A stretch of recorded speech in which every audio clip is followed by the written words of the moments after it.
예, 귀한 찬양 감사합니다. 우리 신목장은 연중에 목표가 있는데 식구가 많아서 연중에 또 다른 한 목장을 분립하는 게 우리 목자의 소망이기도 하고 또 목원들의 바람이기도 하죠. 목자의 소망입니까? 예, 우리 목원들이 그렇게 동의해서 연중에 분립해서 이렇게 목장을 세우는 것이 또 하나의 목표입니다. 우리 다른 목장들도 그렇게 좀 굉장히 지금 목장이 큽니다. 그 사이즈가. 그래서 뭐 사이즈가 크면은 장단점이 다 있는데 뭐 행사나 액티비티는 같이 하더라도 목장 모임을 좀 따로 하면 훨씬 깊은 나눔이 되리라 생각이 드는데 참고하시고 또 함께 하시면 좋겠습니다.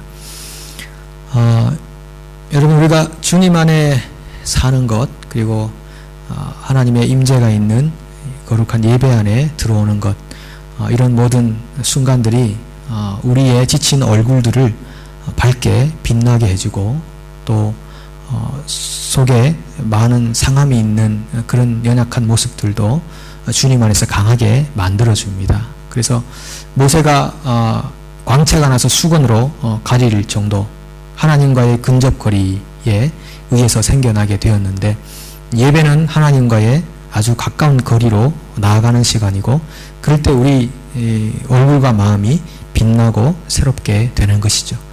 이 다니엘의 세 친구가 그 테스트를 해가지고 채식을 하고도 고기 먹은 사람들보다 훨씬 더 얼굴에 광채가 났다고 했는데, 오늘 하나님의 임재로 감동이 있고 하나님의 은혜가 있는 이곳에 하나님이 우리 육신 가운데도 다이돌핀이라고 하는 엔돌핀의 100배 1000배의 그런 다이돌핀으로 감동하게 하시고, 그래서 우리 몸과 우리 얼굴과 우리 마음이 빛나게 될 줄로 믿습니다. 그리고 앞뒤 사람한테 한번 이렇게 인사하겠습니다. 오늘 얼굴이 빛나십니다. 이렇게 한번 인사하십시다. 예.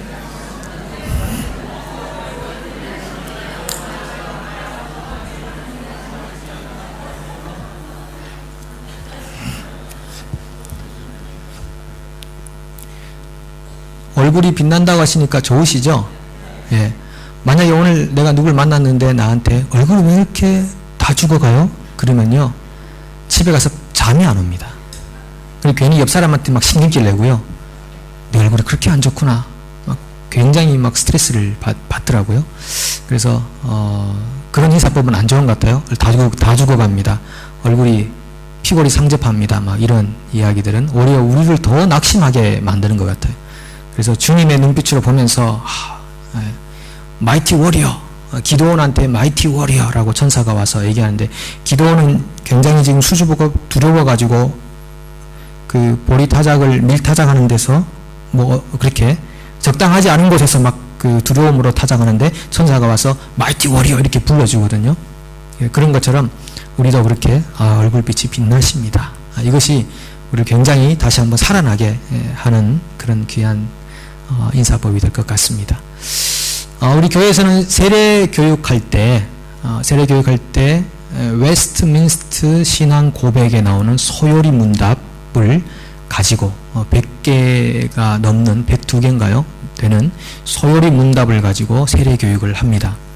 그 웨스트민스트 신앙 고백은 1643년에 영국에서 제정된 겁니다.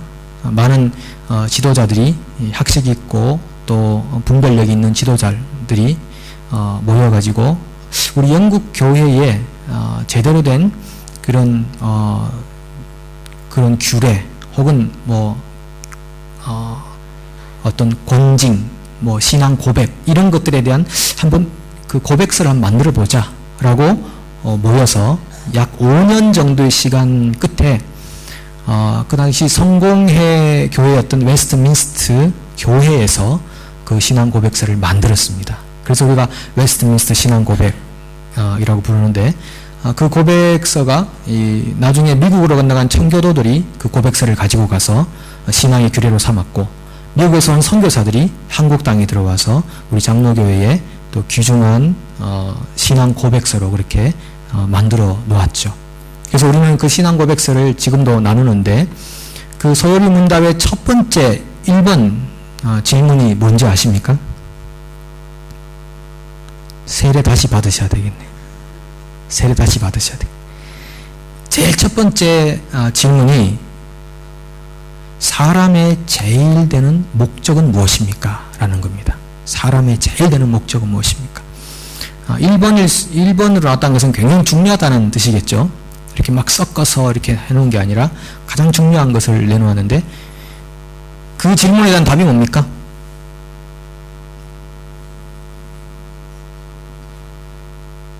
예? 누가 자신있게 한번 틀려보시죠. 예, 이렇게 맞추시면 어떡합니까? 틀리라고 했는데. 예, 세례가 확실히 인정이 될 것 같습니다. 조 집사님만. 하나님을 영화롭게 하고, 그리고 그를 영원토록 즐거워하는 것. 이것이 사람의 제일 되는 목적이다. 라고 하는 거죠. 하나님 우리를 부르실 때 하나님을 영화롭게 하는 사람으로 불렀고, 그 영화롭게 하는 막 큰 버든을 가지고 살도록 한 게 아니라 그를 영원토록 즐거워하도록, 영화롭게 하면서도 그를 영원토록 즐거워하고 살아가는 것, 그것이 인간의 제일 되는 목적이라고 그랬습니다. 지금 우리는 출애굽기 마지막 우리 40장 말씀 마지막 구절을 읽었고 마지막 강해 시간에 함께 하고 있는데 40장인데 오늘 40번째입니다. 그런데 이 마지막 장에 보면 하나님이 말씀하신 대로 성막이 이렇게 만들어졌고요. 그리고 제 위치에 배치가 됐고요. 올바른 재료들, 하나님 말씀하신 재료들을 가지고 다 한 다음에 성막을 만들었더니 그 위에 하나님의 영광이 임했다고 그랬습니다. 하나님의 영광이 임했다. 출애굽기 1장에서 이집트에 살고 있던 이스라엘 백성들이 고통을 호소하고 기도하다가 하나님의 인도를 받아서 이집트를 출발해서 떠나왔더니 마지막 40장에 가니까 하나님이 결국 이스라엘에게 주고자 했던 것은 하나님 자신의 영광이었다고 하는 것입니다. 이스라엘 백성 공동체는 영광의 공동체입니다. 한마디로 하면 하나님의 영광이 그곳에 머물기 때문에 영광의 공동체인데 이스라엘 공동체는 교회의 전신입니다.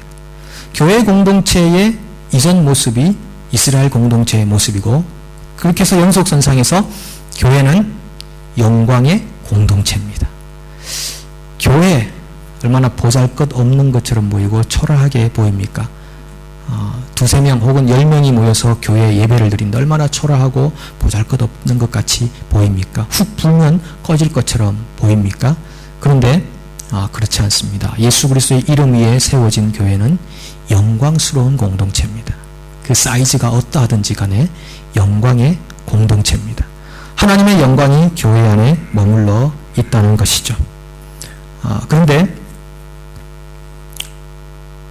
구약에 나오는 이 성막이 가르치고 상징하는 것은 지난주에 말씀드린 것처럼 예수 그리스도라고 했습니다. 예수 그리스도. 성막 위에 하나님의 영광이 임했다면 오늘 교회의 머리 대신 예수 그리스도 위에 하나님의 영광이 임하고 있습니다.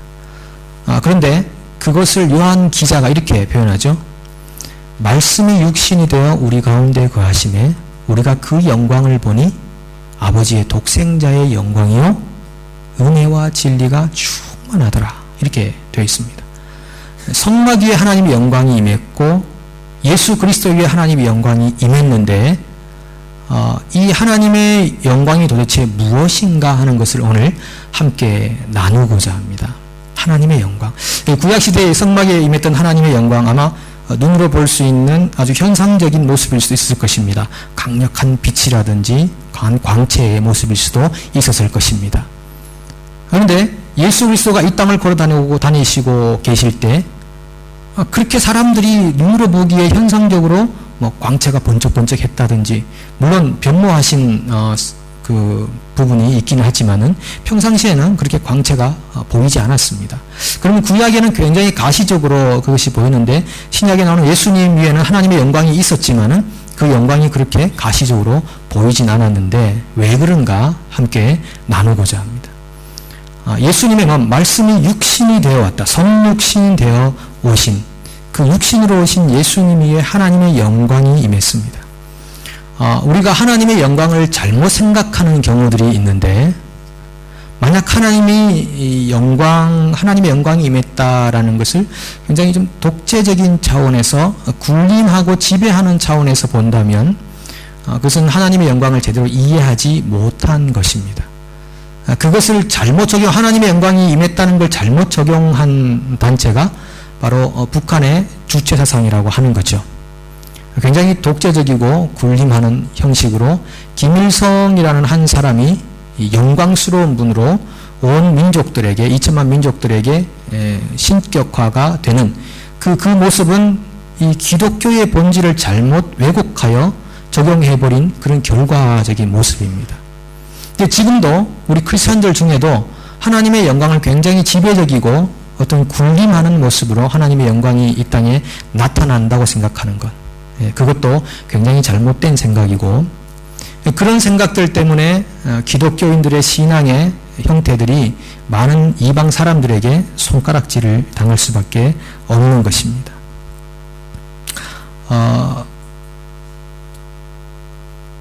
하나님의 영광이 독생자 예수 그리스도의 육신에게 임했다. 이거를 다른 말로 한번 표현해 보는 게 중요한데, 요한복음 1장 14절 아까 말씀에서 그 뒷부분에 남아있는 부분이 있습니다. 아버지의 독생자의 영광이요. 그 다음 뭐라고 했습니까? 은혜와 진리가 충만하더라. 그러면 우리가 아버지의 영광을 위해 산다는 것이 무엇입니까? 아버지의 영광을 본다는 것이 무엇입니까?를 다른 말로 해보니까 은혜와 진리가 충만하더라. 하나님의 영광은 굉장히 독자적일 수 있습니다. 인간 창조가 있기 전에는 하나님은 홀로 영광스러우시고 홀로 완전하신 분이고 어떤 것과도 관계없이 독존하시는 분이시죠. 그런데 세상을 창조하시고 인간을 창조하신 이후에 하나님의 영광은 절대 사람을 떠나서 있지 않습니다. 은혜와 진리가 충만하더라. 하나님의 영광은 하나님의 은혜와 진리가 적용되는 그곳에서 나타난다는 것입니다.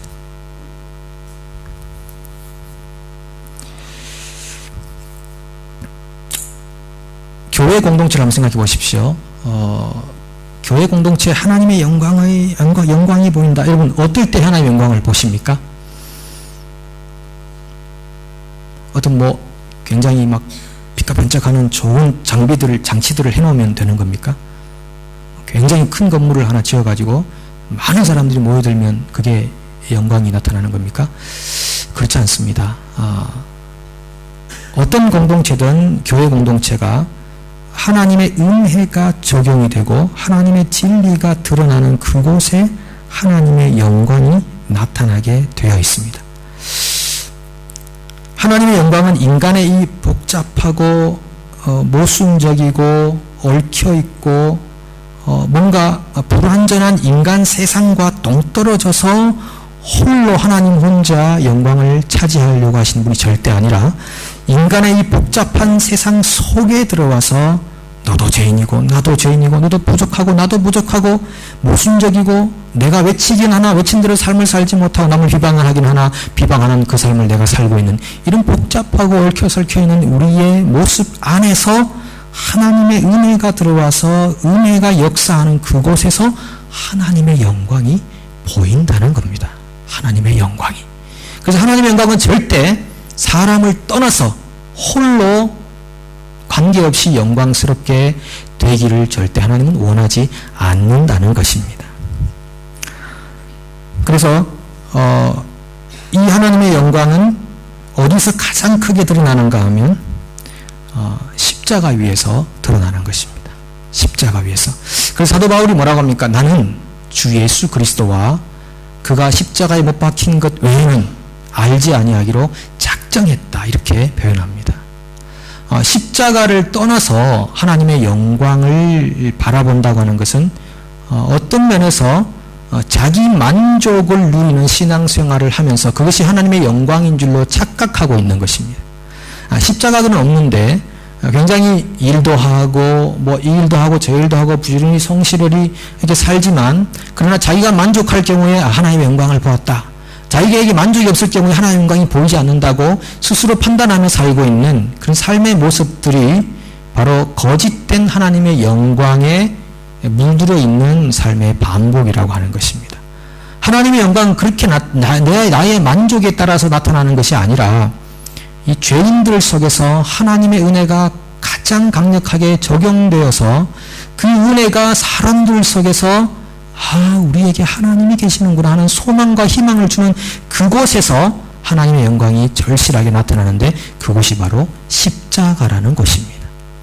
십자가 위에서 하나님의 영광이 가장 크게 드러났습니다. 십자가는요, 절대 지배와 굴림이 아니죠. 자기 만족이 아닙니다. 예수님은 자기 만족을 위해 십자가를 지신 것이 결코 아닙니다. 많은 경우 우리는 자기 만족을 위해 신앙생활을 하는 경우가 많습니다. 오늘 이 하나님의 영광과 자기 만족은 굉장히 거리가 멀다는 것을 오늘 본문을 통해 좀 더 함께 말씀을 나누어 보려고 합니다. 여기서 우리가 한 걸음 더 나아가서 한번 구체적으로 한번 적용을 해볼게요. 사도 바울이 고린도 교회에 줬던 중요한 권면 하나가 있는데 고전 10장 31절 너희가 먹든지 마시든지 무엇을 하든지 다 하나님의 영광을 위하여 하라 그렇게 했습니다. 여기도 보니까 하나님의 영광을 위하여 하라. 도대체 어떻게 하는 게 하나님의 영광을 위한 것인가 고민할 수 있는데 여러분들이 제가 한번 질문 하나 드리겠습니다. 어떤 그 회사가 이분이 이제 불신자입니다. 어떤 회사가 회사 창립을 하고 이제 음식을 먹으러 우리를 초대했다고 생각해 볼 때 여러분 초대를 받아서 갔어요. 가보니까 배는 굉장히 고프고 식이 길어가지고 갔는데 고기가 이렇게 떡하니 이렇게 놓여 있는 거예요. 맛있는 고기 같은데 이렇게 늘어져 있습니다. 그럴 때 여러분 어떻게 해야 되죠? 어떻게 합니까? 배는 고프고 고기는 놓여 있고 회사 창립 예수 믿지 않는 분들인데 회사 창립하고 이렇게 고기를 진열해 놨다. 그럴 때 어떻게 할 거예요? 예? 먹어야죠. 뭐 안 드시고 뭐 하실래요? 먹으라고 내는 건데 드셔야죠. 근데 혹시 이렇게 하실 분 계신가요? 이 고기 이거 그 고사 지낸 고기 아닌가요? 이렇게 물어보실 분 계신가요? 아무도 안 물으시는군요. 배가 몹시 고프셨던가 봐요. 고사를 지낸 고기라고 할 때 드시겠습니까? 안 드시겠습니까? 예? 드실 분. 예, 안 먹겠다. 예. 한 분만 안 먹겠다고 지금 다 드실 것 같기도 하고요.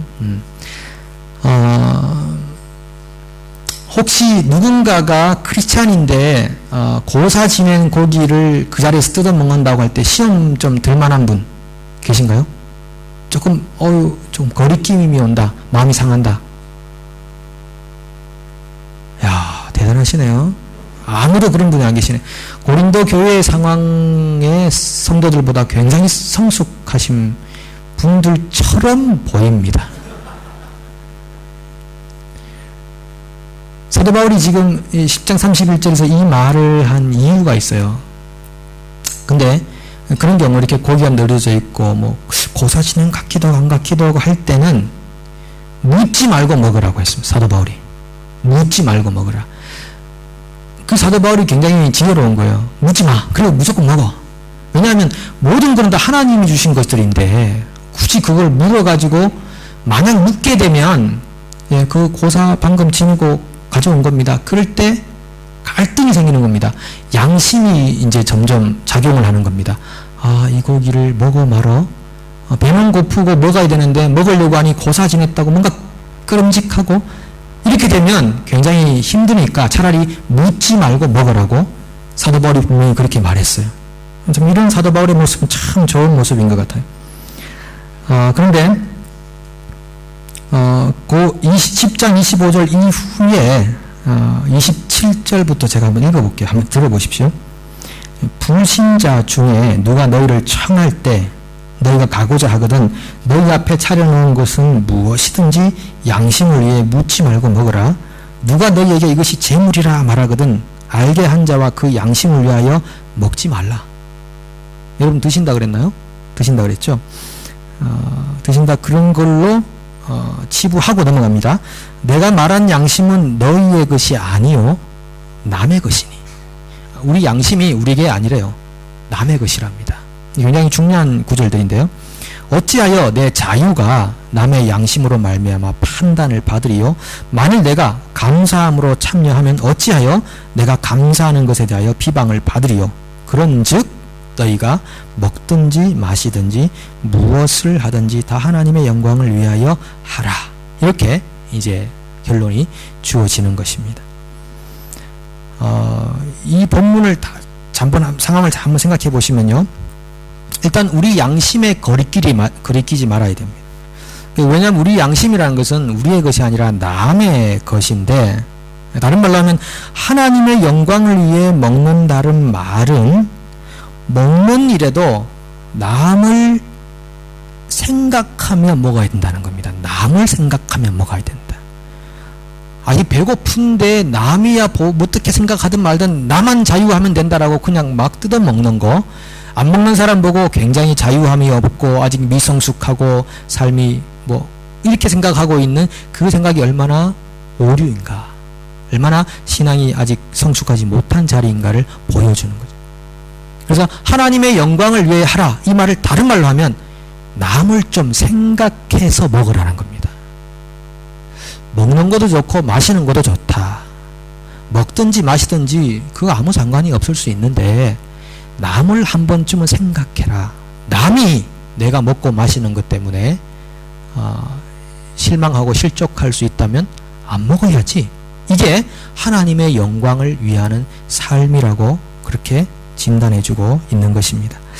기독교인들의 모순, 그것은요, 사람에게 해야 할 일은 중요하게 생각하지 않고 하나님만 추상적으로 노래한다는 것입니다. 사람에게 구체적으로 해야 할 일을 하지 않고 하나님만 노래한다고. 하나님은 굉장히 그 자리에 없는 겁니다. 하나님 그 자리에 없는 겁니다. 이미 사람은 거의 이 상처받을 대로 받고 넉다운 되어 있는 그 상태인데 자기는 하나님의 영광을 위한다고, 하나님에게 할 일을 했다고 자랑삼아 이야기하는 거, 이 굉장히 모순적이어서 사람들이 교회를 막 지탄하는 거, 그게 아니 사람에게 제대로 할 것도 안 하고 저렇게 하나님을 노래하고 있다니, 그때 하나님의 영광이 나타날 수가 없고 하나님의 이름이 거룩히 여김을 받지 못하는 자리가 되는 것입니다.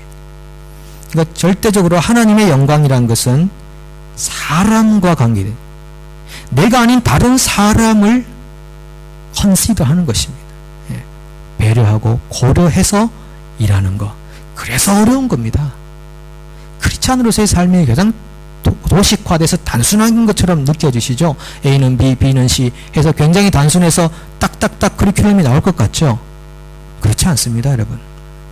깊이가 굉장히 깊은 것이 이 크리스찬의 진리고 성경의 진리들인데, 이걸 굉장히 뭐 도식화해서 이건 이렇고 저건 저래서 딱 that's it 이렇게 할 수 있는 것이 절대 아니라는 것입니다. 그 무슬림들이 고기를 이렇게 함부로 못 먹고, 그 무슬림들이 금지된 그 고기가 하람이라는 고기, 하람으로 되어 있는 것들은 금지되었고, 대신에 할랄이라고 붙여져 있는 고기들은 먹을 수 있습니다. 왜냐하면은 그 무슬림 방식, 이슬람 방식으로 도축을 했기 때문에, 예. 메카 성지를 향해서 짐승을 꿇혀 놓고 그 단번에 죽여서 만든 그 할랄 고기들은 먹을 수 있도록 그렇게 만들어 놨습니다. 그래서 그들은 그것을 먹으면서 자유합니다. 우리는 이런 고기는 먹어도 돼. 그러나 하람, 그렇게 하지 않은 고기는 먹으면 안 돼. 이거는 뭐냐면 먹든지 마시든지 다 자기 자신의 만족을 위해 하는 것입니다. 여기에는 남과 전혀 관계가 없는 겁니다. 그저 내가 양심에 거리끼지 않도록 그냥 어쩌면 내 건강을 위해서만 먹는 것과 먹지 말아야 할 것을 나누는 그것은 하나님의 영광과는 거리가 멀다는 겁니다. 하나님의 영광은 절대적으로 다른 사람을 생각하여 먹고 마시는 것, 이것이 하나님의 영광을 위하여 사는 삶입니다. 아까 제가 말씀드린 그 고린도 교회에 준 사도 바울의 이야기, 먹든지 마시든지 하나님의 영광을 위해 하라, 그 뒤에 구절, 두 구절이 남아 있어요. 그 구절 32, 33절 제가 한번 읽어볼게요. 이게 결론적인 이죠. 유대인에게나 헬라인에게나 하나님의 교회나 거치는 자가 되지 말고 나와 같이 모든 일에 모든 사람을 기쁘게 하여 자신의 유익을 구하지 아니하고 많은 사람의 유익을 구하여 그들로 구원을 받게 하라. 그리고 11장 1절로 가시면 내가 그리스도를 본받는 자가 된 것 같이 너희는 나를 본받는 자가 되라. 분명히 정리해 놓고 있죠. 남의 유익을 위하고 나의 유익을 구하지 말라. 내가 내 유익을 위해 남의 유익을 빼앗는 그 순간 하나님의 영광은 떠난다. 나의 유익을 포기하고 남의 유익을 위해 복잡하고 얽혀있는 그곳으로 내가 뛰어드는 그 순간 하나님의 영광은 그 속에 임한다 라는 겁니다. 그래서 바울이 말하기를 내가 그리스도를 본받은 것 같이 너희도 나를 본받으라. 나를 모델로 삼으라 라고 합니다. 사실 이런 말은 쉽게 할 수 있는 말이 아닙니다. 나를 본받으라, follow me 이렇게 할 수는 쉽지 않죠. 근데 이 사도 바울이 나를 본받으라고 했던 성경 구절이 몇 구절이 있는데 그 중에 보면은 오늘 나오는 고린도전서 11장 1절하고 데살로니가전서 1장하고 빌립보서 3장에 이 세 번 정도 이렇게 나를 본받으라 이렇게 말하는데요. 이 나를 본받으라고 할 때마다 그 문맥상의 의미를 잘 보면 다 남의 유익을 구하는 나의 삶, 그리고 십자가를 지는 나의 삶, 그런 삶을 얘기할 때마다 나를 본받으라 이렇게 말하는 겁니다. 다른 상황에서 나를 본받으라고 하지 않습니다. 내가 남의 유익을 구하여 주님이 십자가를 진 것처럼 내가 그 십자가를 지고 가는 그 삶을 본받으라 이렇게 사도 바울이 정의해 주는 것을 봅니다. 여러분 삶 속의 삶을 통해서 하나님의 영광이 이 땅에 나타나기를 축복합니다. 어떻게 할 때요? 남을 위해 살 때, we live for others. 누군가를 위해 살 때 하나님의 영광이 우리 가운데 임한다는 겁니다. 제가 지난주에 청년들 수련회 하는 장소에 잠깐 방문했는데 우리 집사님 한 분이 MBC에서 촬영한 스페셜 영상 하나를 보내주셨어요. 그래서 그걸 제가 가지고 청년들에게 보여줬습니다. 그 내용이 뭐냐 하면은 김숙향이라는 선교사님에 관한 이야기인데 그분이 원래 신학교 교수가 되는 게 꿈이었는데 아버지인가 어머니가 돌아가시는 바람에 이제 꿈을 포기하고 필리핀에 선교사로 가야 되겠다. 홀로 선교사로 그곳을 갔습니다. 가서 이제 보육원에서 아이들을 돕는 일을 이렇게 쭉 하는데 나는 이제 평생 독신으로 살아야지 그랬는데 그녀의 마음을 흔들어 놓은 사람이 있었어요. 잘생기고 학벌이 좋고 그런 사람이 아니고 이분은 전과 37번 온몸에 문신을 막 구름인지 뱀인지 모를 정도로 막 다 쏟아부어 놓은 전과 37번 감옥에 한 37번 정도 갔다 오면 무서운 게 없을 것 같아요. 네, 그런 사람인데 그분이 그 후에 어떻게 예수를 믿게 돼가지고 목사가 됐어요. 목사가 돼서 그 보육원에서 이제 아이들을 같이 돕고 있다가 이제 이 전과 37범의 백그라운드를 가진 목사님이 이 김숙향 선교사님에게 계속 프로포즈를 하는 1년 정도 그렇게 프로포즈를 해서 이 여인의 마음이 움직이기 시작했습니다. 10번 찍어 안 넘어가는 나무 없다. 적용이 될 수 있죠. 청년들도 9번 찍었으면 한 번만 더 찍으시면 됩니다. 그렇게 해서 이제 이 여인의 마음을 얻어서 결혼을 했어요. 두 딸을 낳고 살면서 그분들이 한 게 뭐냐면 after school, 방과 후 학교를 했습니다. 우리 지금 이경 김사님 계속 리서치도 하고 있고 하지만은 우리도 교회에서 지금 하려고 하고 있잖아요. 우리 청년들이 지금 굉장히 지금 웨이팅 하고 있습니다. 빨리 열리기만 하면 뛰어들려고 하고 있는데 방과 후 학교를 시작했어요. 톤도라는 섬인데 굉장히 가난하고 학업 수준이 능력 수준이 떨어지는 곳이죠. 그런데 공부는 하고 싶은데 아이들이 돈이 없어서 못하는 아이들 중심으로 해서 아이들을 불러서 방과 후 학교를 이렇게 운영을 했습니다. 그러면서 이제 가치관 수업을 할 때 이제 신앙을 이제 심어주는 이제 그런 일을 하셨는데 4년 전인가에 그 남편이 교통사고로 돌아가 버렸어요. 그래서 그 당시에 그 아팠던 그 감정을 회고하는데 그 남편하고 같이 그냥 무덤 속으로 들어가고 싶었대요. 삶의 의미가 없는 거예요. 내 인생이 왜 이렇게 걸림돌이 많고 꼬이는가. 그래서 무덤으로 같이 들어가고 싶었는데 딸들을 보니까 차마 못 가겠더라는 거죠. 자식이 그때 다 필요한 겁니다. 자식을 낳아야 될 이유가. 그래서 이제 생명 포기하지 않고 지금까지 이제 4년을 지내오는데 처음에 100명으로 시작했던 아이가 지금 600명 정도가 방과 후 학교로 이렇게 모이고 있답니다. 근데 제가 그 영상을 한 50분 되는 영상인데 쭉 보면서 아, 여기에 하나님의 영광이 임했구나. 이곳에 하나님의 영광이 있구나 하는 것을 보게 됐습니다. 내 인생을 누군가를 위해 던지고 바칠 때, 아, 거기 하나님의 영광이 임하는구나. 저는 김숙향 선교사님의 그 삶의 모습들을 보면서, 아, 그분의 삶 위에 하나님의 영광이 임했구나.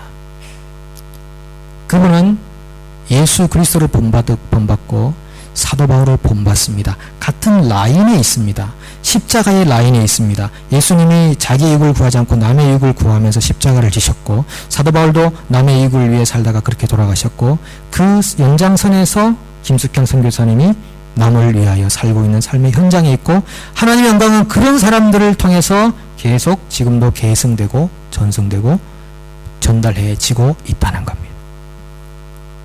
여러분 혹시 내 만족을 위해 신앙생활 하는 경우 있지 않습니까? 나는 이 정도 뭐 헌금도 했고, 그리고 뭐 이 정도 봉사도 했고, 내가 만족스러울 때 하나님의 영광을 노래하다가 내가 좀 불만스러우면 하나님의 영광은 보이지도 않고 그렇게 혹시 살아가진 않습니까? 그런 것에서 하나님의 영광은 좌우되지 않습니다. 오늘 하나님께서 이스라엘 백성들을 이집트에서 끌어내시고, 그리고 그들에게 결국 주고자 했던 것은 하나님의 영광이었는데, 그것은 이스라엘이 다른 민족을 위해서 사는 것이었습니다. 이스라엘이 실패한 이유, 그것을 몰랐기 때문입니다. 이스라엘은 자기들이 그저 하나님의 사랑만 받는 대상으로 그냥 그저 그렇게 살도록, 그것이 영광으로 생각하고 자기 만족을 하나님의 영광으로 생각하고 살다가 결국 버림받는 지경까지 가버리고 말았습니다. 굉장한 교훈이 우리 속에 들어있는 것입니다. 하나님이 왜 우리를 교회로 모이게 했을까요? 왜 하나님이 오늘 우리를 구원의 공동체로, 세상에 그리고 죄의 이집트에서 우리를 구출해 내셨을까요? 하나님의 영광을 우리에게 임하게 하시기 위해서입니다. 그렇다면 어떻게 그 하나님의 영광이 세상 가운데 드러날까요? 나의 유익을 구하지 않고 남의 유익을 구하는 십자가의 삶을 살 때 그곳에 하나님의 영광이 임하실 것입니다. 여러분 개인이, 여러분의 자녀가 그렇게 살아야죠. 그저 돈 많이 벌고 좋은 데 취직해서 집 사고 차 사고 좋은 거 사고 떵떵거리며 사람들 앞에 부끄럽지 않게 살아가는 것, 그것이 하나님의 영광을 절대 드러내지 않습니다. 여러분 자녀와, 그리고 저의 자녀가, 그리고 여러분의 가정이, 우리 교회가 그렇게 누군가를 위해, 남을 위해 살아갈 때 하나님의 영광이 여러분과 교회와 가정과 자녀에 위해 충만하게 임하기를 간절히 축복합니다. 네, 함께 기도하겠습니다. 하나님 아버지, 우리가 하나님의 영광을 노래하기 위해 죄와 사망의 이집트에서 구원을 받았습니다. 하나님, 오늘 우리 삶의 현장에서 과연 나는 무엇을 추구하며 사는지 돌아보기를 원합니다. 아버지, 자기를 부인하고 나를 따라와야 한다고 말씀하셨는데 오늘 나를 부인하는 것이 있는지요? 나를 돌아보게 도와주시고, 예수께서, 사도 바울께서 나의 유익이 아닌 남의 유익을 구하며 살았듯이 우리도 한순간, 한 번 더, 하루만 더 그렇게 남을 위해, 남을 배려하며 살게 하셔서 하나님의 영광이 세상 안에 가득하게 도와주옵소서. 예수님의 이름으로 간절히 기도합니다. 아멘. 예, 반주는 계속 해주시고요. 여러분들에게 드렸던 그 금식기도 용지가 아마 있을 겁니다. 우리 그 기독교 단체에서 하고 있는 좋은 일들인데, 이 땅의 동성애 합법화 방지를 위해서 우리 온 교인들이 참여하려고 합니다. 내일부터 시작해서 3월 말경까지 우리 개인적으로 적용하십시오. 개인적으로 필요할 때 금식도 하시고 또 밤을 새워 기도도 하시고